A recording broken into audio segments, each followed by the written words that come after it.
Hello everyone, welcome back to our YouTube channel Mindzilla we rise by lifting others. So guys, आज हमारी जो objective series चलती आ रही है, जो पिछले 1.5 महीने से हम ऑब्जेक्टिव्स कर रहे थे, उनको आज हम ख़त्म करेंगे सर्वेइंग सब्जेक्ट से लेते हुए। कि सर्वेइंग की जो ये लास्ट वीडियो है, आज मैं कराऊंगा आपको मिसलिनियस ऑब्जेक्टिव। जो भी सर्वेइंग के छोटे मोटे चैप्टर्स होते हैं जो जेई लेवल के एग्जाम्स में नहीं आते हैं क्वेश्चंस, बट थोड़ा बहुत वो पूछ लेता है थ्योरी पॉइंट ऑफ व्यू से, थोड़ा बहुत आपको मैं आज करवा दूंगा। तो गाइज, इसी के साथ मैं एक बात और आपको बताना चाहता हूं कि अब हमारे जो ऑब्जेक्टिव सीरीज़ हमारी जो चल रही थी, उसको हम यहाँ पे ही ख़त्म करेंगे। और कंप्लीट हमारा जो टारगेट है कि कंप्लीट सिलेबस, कंप्लीट आपको सिविल इंजीनियरिंग का complete syllabus with quality notes आपको प्रोवाइड किए जाएंगे। ठीक है गाइज, अब नेक्स्ट वीडियो में जब भी मैं आपसे मुलाकात होगी तो मैं भी एक सब्जेक्ट आपके सामने लेके आऊँगा, कंप्लीट सब्जेक्ट सारे सिविल इंजीनियरिंग के एग्जामिनेशन को टारगेट करते हुए। कोई पर्टिकुलर नहीं, जितना भी सिलेबस होगा हम सबका सब उसमें करवा देंगे। ठीक है, बिल्कुल फ्री ऑफ कॉस्ट। तो आपने क्या करना है, लाइक करना है, शेयर करना है और चैनल को सब्सक्राइब भी करना है। ये करना बड़ा ज़रूरी है। ठीक है गाइस, तो पहले हम आज के ऑब्जेक्टिव्स की तरफ चलेंगे और होमवर्क क्वेश्चन को भी देखते हुए। होमवर्क क्वेश्चन आपको दिया था मैंने, सपोज आपने किया होगा, लगता है यही कि किया ही होगा। ठीक है, तो क्वेश्चन है which of the following errors is more severe in plane table serving. देखो वो कह रहा है कि इनमें से कौन सा ऐसा एरर है जो सबसे खतरनाक है। प्लेन टेबल सर्वेइंग करते टाइम सबसे खतरनाक एरर कौन सा है, मतलब जिसके एरर के आने के कारण हमारी जो आगे का काम है वो सारा का सारा खराब हो जाएगा, ज़्यादा बिगड़ जाएगा। तो पहला है डिफेक्टिव साइटनिंग, अगर हम डिफेक्टिव साइटनिंग करेंगे। ठीक है, दूसरा है डिफेक्टिव ओरिएंटेशन, तीसरा है movement of board between sides, चौथा है non horizontal of boards when point sides are at large difference of the elevation. अब आपको मैंने एक बात बताई थी, ओरिएंटेशन मैंने आपको लास्ट वीडियो में बताया था ओरिएंटेशन क्या होता है। तो याद रखो कि अगर डिफेक्टिव ओरिएंटेशन होगा तो हमारा सारा का सारा जो है प्लेन टेबल खराब हो जाएगा, सर्वेइंग खराब हो जाएगा। सबसे खतरनाक कौन सा है, ओरिएंटेशन, क्योंकि वो फर्स्ट स्टेप है। क्या है वो, सबसे पहला स्टेप है।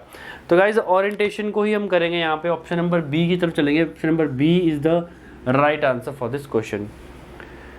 तो बढ़ते हैं आज की सीरीज़ की तरफ। मिसलिनियस क्वेश्चंस मैं आपके सामने लेके आया हूँ, बहुत ही इंपॉर्टेंट क्वेश्चंस हैं। मैंने बताया आपको जितने भी छोटे मोटे चैप्टर्स हैं, जो थोड़े बहुत क्वेश्चन जो आपको चैप्टर करवाए नहीं जाते, उनके भी ऑब्जेक्टिव्स मैं लेके आया हूँ जेई को टारगेट करते हुए, सिर्फ अभी जेई को टारगेट करते हुए। ठीक है गाइज, तो पहला क्वेश्चन आपकी स्क्रीन पे वो कह रहा है mapping of spot heights in a terrain with X Y observation is possible with total station, B EDM. EDM क्या होता है, ईडीएम मैंने आपको बताया हुआ, इलेक्ट्रॉनिक डिस्टेंस मेजरमेंट, एक मशीन होती है जो डिस्टेंस को मेजर करती है, इलेक्ट्रॉनिक। ठीक है, फोटोग्रामेट्री, इलेक्ट्रॉनिक थियोडोलाइट। देखो अगर स्पॉट हाइट्स की बात करें तो यहाँ पे एक वर्ड आया हुआ है हमारे पास, फोटोग्रामेट्री। क्या है,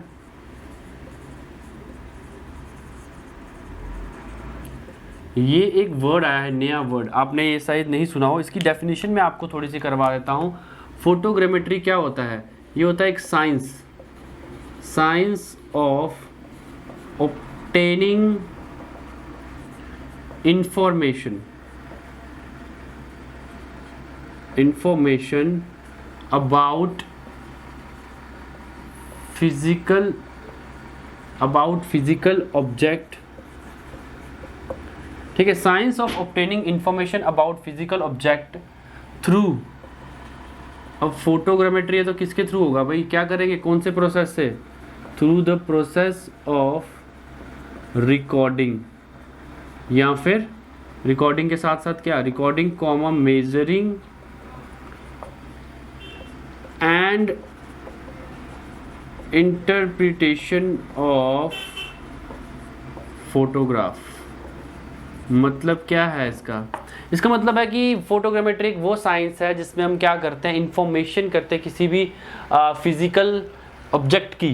ठीक है, ग्राउंड पे जैसे मुझे लाना है, कोई टेरेन की लगाना, तो मैं करूँगा उसकी एक एरियल व्यू लूँगा, एक फ़ोटो लूँगा। देखो दो तरीके से, या तो मैं ग्राउंड पे रह के भी ले सकता हूँ या मैं एरियल भी ले सकता हूँ। अगर एरियल लूँगा तो एरियल फोटोग्रामेट्री हो जाएगा वो। ठीक है गाइज, तो क्या करना, फ़ोटो खींच के या वीडियो रिकॉर्डिंग करके किसी चीज़ की इंफॉर्मेशन निकालना, उसको कहते हैं हम क्या, फोटोग्रामेट्री। तो अभी जो ऑप्शन में उसने पूछा है टोटल स्टेशन, ईडीएम और फोटोग्रामेट्री, इलेक्ट्रॉनिक थियोडोलाइट, तो यहाँ पे आएगा option number C, photogrammetry is the right answer. ठीक है, नेक्स्ट क्वेश्चन तरफ बढ़ते हैं। वो कह रहे हैं 2 mirrors are used for of setting. वो कह रहे हैं 2 मिरर्स जब हम यूज़ करते हैं ऑफ सेटिंग के लिए, ऑफ सेटिंग की मैंने टाइप्स आपको करवाई हुई हैं, ठीक है, पहले ही करवाई हैं। ठीक है, ऑफ सेटिंग में क्या होता है, ऐसे इस तरह से होता है, 45 डिग्री होता है, मैंने बताया था आपको। तो वो कह रहा है क्या 2 मिरर जब हम यूज़ करते हैं तो वो कौन सा होता है, क्रॉस टाफ होता है, ऑप्टिकल स्केल होता है, माइनर डायल होता है, प्रिज्मेटिक कंपास होता है। तो बहुत ईजी क्वेश्चन है, अभी तक आपके दिमाग में इसका आंसर आ भी गया होगा। इसका आंसर है B option, optical scale is the right answer. Next question तो बोलते हैं, वो कह रहे हैं difference between the mean and apparent solar time is known as. अब ये सोलर टाइम क्या होता है, सोलर टाइम आपको थोड़ा सा डायग्राम के थ्रू मैं एक्सप्लेन करूँगा, डायग्राम बनाएंगे इसकी, देखते हैं आपको समझ आता है या नहीं। ठीक है, देखो अपेरेंट सोलर टाइम, ठीक है,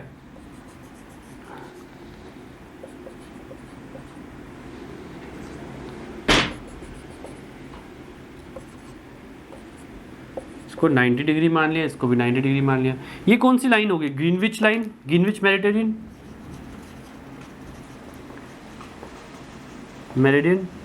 ठीक है, अब देखो उससे कहा है अपेरेंट सन टाइम, और क्या बोला अपेरेंट सन टाइम के साथ साथ 2 बात बोल लिया उसने, साथ में क्या बोला अपेरेंट के साथ साथ क्या बोला हुआ है, मीन सोलर टाइम। ठीक है, अब अपेरेंट सोलर टाइम कौन सा होता है, अपेरेंट सन टाइम क्या होता है, सपोज ये मेरा सन है, एक यहाँ पे है, ठीक है।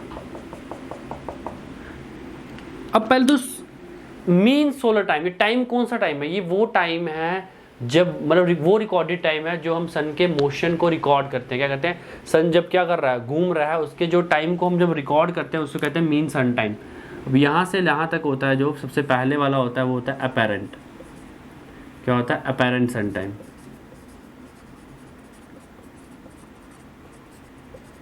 ठीक है, दूसरा वाला क्या होता है, अभी मैंने आपको बताया मीन, यहाँ नहीं लिखते, इसको नीचे लिख देते, क्या होता है मीन सन टाइम। और उसने अभी क्वेश्चन में क्या पूछा, उन दोनों के बीच का डिफरेंस पूछा है, इन दोनों के बीच का जो होता है उसको क्या कहते हैं, इक्वेशन ऑफ टाइम। क्या कहते हैं, इक्वेशन ऑफ टाइम। तो ऑप्शन में इक्वेशन ऑफ टाइम कौन सी, ऑप्शन में इक्वेशन ऑफ टाइम है बी, तो B is the right answer for this question. देखो मैंने आपको पूरा डायग्राम से एक्सप्लेन कर दिया। ये क्वेश्चन ऐसा क्वेश्चन है जो अधिकतर लोग इसको नहीं कर पाएंगे, नहीं समझ पाएंगे, पर मैंने आपको बता दिया डायग्राम के थ्रू। ठीक है, देखो कुछ ऐसे क्वेश्चंस होते हैं जो सर्वे में इस तरह से आते हैं कि आप क्वेश्चन देके चौंक जाते हो कि भाई कहाँ से आया है, तो वो क्वेश्चंस भी आपको करवाऊंगा, वो भी उस चैप्टर्स को भी हम अच्छे से करेंगे जब हम कंप्लीट सिलेबस करेंगे सर्वेइंग का। ठीक है गाइस, तो नेक्स्ट क्वेश्चन तरफ बढ़ते हैं। वो कह रहे हैं point on the celestial sphere just below the observer station is called. अब इस क्वेश्चन को समझाने के लिए भी मुझे एक डायग्राम की मदद लेनी पड़ेगी, डायग्राम से थोड़ा अच्छा पता लग जाएगा, आपको अच्छे से समझ आ जाएगा। ठीक है, डायग्राम के थ्रू समझते हैं।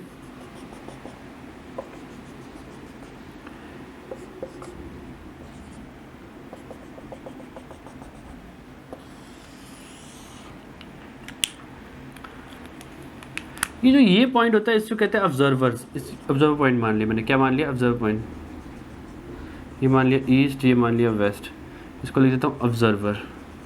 अब उसने क्वेश्चन में क्या पूछा है, उसने पूछा है ऑब्जर्वर पॉइंट के नीचे वाले पॉइंट को क्या कहते हैं। देखो जो ऊपर वाले है उसको कहते हैं जेनिथ। ठीक है, अब नॉर्थ भी दिखा दिया, साउथ भी दिखा दिया, जेनिथ, तो नीचे वाला क्या होगा, नादिर। ठीक है, ये याद रखना, ऑप्शन नंबर क्या आएगा, B is the right answer. इसको कहते हैं कौन सा स्फीयर, सेलेस्टियल स्फीयर। ठीक है, next option number B is the right answer for this question. Observer point ये है, ऑब्जर्वर पॉइंट के नीचे का पॉइंट पूछा उसने, बिलो द ऑब्जर्वर पॉइंट क्या, नादिर पॉइंट। क्या होता है, नादिर पॉइंट। नेक्स्ट क्वेश्चन तो चलते, तो नेक्स्ट क्वेश्चन में सीधे उसने पूछ लिया GTS stands for, GTS stands for क्या होता है GTS। तो GTS सबने पढ़ा होगा, सबने देखा होगा, बहुत ही ईजी क्वेश्चन है इसको भी, पर इसको भी गलत कर देंगे अधिकतर लोग। तो GTS stand for great trigonometrical station, second one is great trigonometrical survey, third one is great triangle survey, fourth one is great tangential survey. तो इसका आंसर जो है वो है great trigonometrical survey. Option number B is the right answer. Direct question है, बहुत ही easy है, कोई दिक्कत वाली बात नहीं है। नेक्स्ट पे चलेंगे। नेक्स्ट कह रहा है Abney level is the improved type of. देखो कह रहा है एवनी लेवल जो होता है वो किसकी इम्प्रूव्ड टाइप है, पेंटाग्राफ, बबल लेवल, प्लानीमीटर, क्लिनोमीटर्स। देखो क्लिनोमीटर्स मैंने आपको बताए थे, देखो क्लिनोमीटर्स क्या करते हैं, क्या मेजर करते हैं, मैंने बताया था आपको इस तरह से होता है, ठीक है, बताया था क्या करता है, स्लोप को मेजर करता है, कहता है ग्राउंड की स्लोप को मेजर करता है। तो एबनी लेवल क्या होता है, क्लिनोमीटर का इम्प्रूव्ड फॉर्म, इसी का एक इम्प्रूव वर्जन होता है किसका, क्लिनोमीटर का। तो option number D is the right answer for this question guys. तो नेक्स्ट क्वेश्चन तरफ बढ़ते हैं, बहुत इजी क्वेश्चन वगैरह। Nowadays where can one find the use of smallest GPS unit. Smallest GPS unit का आज के हम कहाँ उसको देखते हैं, पहला कार्स में जो होता है, शिप्स में होता है, रिस्ट वॉचेस में होता है, एयरप्लेन में। जो आजकल आ रहा है किस में आ रहा है, रिस्ट वॉचेस में, जो स्मार्ट वॉचेस में आ रहा है। तो option number C is the right answer for this question guys. तो नेक्स्ट क्वेश्चन तो चलते हैं, वो कह रहा है जीपीएस। जीपीएस सबने सुना होगा, जीपीएस, ठीक है, क्या होता है वो, स्टैंड्स फॉर क्या होता है, global positioning system, global positioning survey, geo point standard, none of the above. तो ये बहुत ईजी है, A option, global positioning system, option number A is the right answer for this question guys. तो next question बढ़ते हैं, system designed to capture, store, manipulate, analyze, manage and present all type of spatial or geographical data can be called. देखो बहुत easy, जो ये कह रहा है जियोग्राफिकल, इसको कहते हैं GIS, इसकी फुल फॉर्म लिख लो आप, ये पूछ सकता है वो, जियोग्राफिक इंफॉर्मेशन सिस्टम, ये पूछ सकता है, इसकी GIS की फुल फॉर्म पूछ सकता है। तो option number B is the right answer for this question guys. Next question है, वो कह रहा है आर्कियोलॉजिकल सर्वे। वो कह रहा है आर्कियोलॉजिकल सर्वे क्या होता है, क्या होता है archaeological survey, is used for exploring mineral wealth, mineral के लिए, वेल्थ के लिए होता है, ऐसा बिल्कुल नहीं है। Determining points of strategic important, ऐसा भी नहीं है। Unearthing relics of antiquity, option number C is the right answer. वो कहना क्या चाहता है इसमें, वो कह रहा है कि जो पुराने मॉन्यूमेंट्स होते हैं या पुराने कोई भी तरह के जो इतिहास जो हम निकालते हैं अपनी ग्राउंड से, जब उसकी करते हैं तो क्या होता है, उसको क्या कहते हैं हम, आर्कियोलॉजिकल सर्वे कहते हैं। कहते हैं आर्कियोलॉजिकल सर्वे, जब मॉन्यूमेंट्स का पता करते हैं इतने साल पुराना था, या कोई भी किसी तरह का जो सर्वे किया जाता है इस टाइप में, उसको कहते हैं archaeological survey.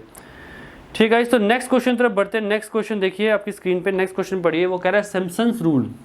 Simpson's rules can be used for consumption of areas when the number of offset is। देखो सिम्पसन रूल्स मैंने आपको एस्टिमेशन और कॉस्टिंग में आपको कराया था, क्या था फॉर्मूला सिम्पसन रूल्स का, क्या कहते हैं, Simpson 1/3 rule, D/3 bracket A1 plus AN plus 4 A2 A4 A6 so on plus 2 A3 A5 A7। मैंने आपको बताया था, इसका फॉर्मूला भी लिखाया था एस्टिमेशन कॉस्टिंग में, जिसको अभी नहीं समझ आ रहा वो एस्टिमेशन कॉस्टिंग की वीडियो देख लो, फिर भी थोड़ा सा फॉर्मूला आपको बताया था, क्या था, D/3 था इस तरह से, A1 plus AN plus 4 A2, पहले क्या आता था, पहले ऑड आता, इवन आता था, फिर क्या आता है, ऑड 2 के साथ क्या आता है, ऑड आता है, ठीक है। तो ये इसका फॉर्मूला आएगा। अब वो कह रहा है क्या, वो कह रहा है कि इसने क्वेश्चन में Simpson rules can be used for consumption of areas when the number of offset. देखो जब number of offset Simpson rules की बात करें तो हमेशा याद रखना ऑड में होगा, option number B is the right answer. Number of offsets क्या होगा, सिम्पसन रूल में ऑड होगा। अगर यहाँ पे ट्रेपेजॉइडल रूल पूछा होता है, ट्रेपेजॉइडल पे क्या होता है, एनी नंबर, कोई भी वो नहीं होता, लिमिटेशन नहीं होती, there is no limitation in trapezoidal rule, any number of offsets, ठीक है। तो इसमें ऑप्शन नंबर कौन सा है, option number C is the, sorry option number B is the right answer, ठीक है। तो नेक्स्ट क्वेश्चन तरफ बढ़ते हैं, वो कह रहा है फॉर डिटरमाइनिंग, वो कह रहा है for determining of for determination of area of a figure bounded by straight lines the figure is generally converted into network of. वो कह रहा है जब हम स्ट्रेट लाइंस को बाउंडेड करते हैं तो वो किस चीज़ में नेटवर्क में जनरेट होता है, स्क्वायर्स में, ट्राइंगल्स में, रेक्टेंगल्स में, पॉलीगन्स में। तो याद रखना हमेशा किस में आएगा, वो ट्राइंगल्स में रहेगा, ठीक है। नेक्स्ट क्वेश्चन तरफ बढ़ते हैं, वो कह रहा है the area of any irregular figure can be determined accurately with. देखो इर्रेगुलर फिगर है और उसका एरिया को क्या करना है, हमने निकालना है, डिटरमाइन करना है। इर्रेगुलर फिगर एक्यूरेटली तो क्या यूज करेंगे हम, पेंटाग्राफ, प्लैनीमीटर, क्रॉस स्टाफ या फिर ग्राफ पेपर। तो याद रखना हमेशा क्या करेंगे, planimeters. Option number B is the right answer for this question guys. तो आज का लास्ट क्वेश्चन है आपका, इसका आंसर आप दोगे क्योंकि ये क्वेश्चन मैंने थोड़ी देर पहले आपको इसके बारे में थोड़ा सा बता दिया है। वो कह रहा है trapezoidal rule is valid when the number of ordinates is, मैंने आपको बताया there is no limitation, there is no limitation in the trapezoidal rule. तो that means when the number of ordinates कितने होंगे, any number, there is any number of ordinates हम calculate कर सकते हैं ट्रेपेजॉइडल में। तो option number C is the right answer for this question. मतलब क्या, any number of ordinates can be use in the trapezoidal rule. ठीक है, तो गाइस इसी के साथ आपकी जो क्वेश्चन सीरीज जो हमने चलाई थी, जो भी ऑब्जेक्टिव क्वेश्चन सीरीज हम चला रहे थे वो यहाँ पे ख़त्म करते हैं। और अब नेक्स्ट वीडियो में हम आपके सामने लेके आएंगे fully syllabus of any subject जो भी हम स्टार्ट करेंगे। ठीक है, वो आपको थोड़ी देर में पता लग जाएगा। हाइड्रोलॉजी अभी आपका सब्जेक्ट चल रहा है, जैसे ही आपका हाइड्रोलॉजी सब्जेक्ट कंप्लीट हो जाएगा उसके बाद आपका 2 सब्जेक्ट दिन में चलेंगे। मॉर्निंग में आपका जो भी एक सब्जेक्ट नीरज सर पढ़ाएंगे और इवनिंग में कोई भी सब्जेक्ट जो मैं स्टार्ट करूँगा वो मैं पढ़ाऊँगा। ठीक है guys, thank you very much. And मैं चाहता हूँ इस वीडियो को क्या करो, आप लाइक करो, शेयर करो और ज़्यादा से ज़्यादा क्या करो, अपने फ्रेंड्स तक पहुँचाओ। और क्या करना है, चैनल को करना है सब्सक्राइब और साथ ही साथ बेल आइकन को भी प्रेस कीजिए ताकि मेरे आने वाली वीडियोस की नोटिफिकेशंस आपको मिलते रहें। Thank you students and have a nice day.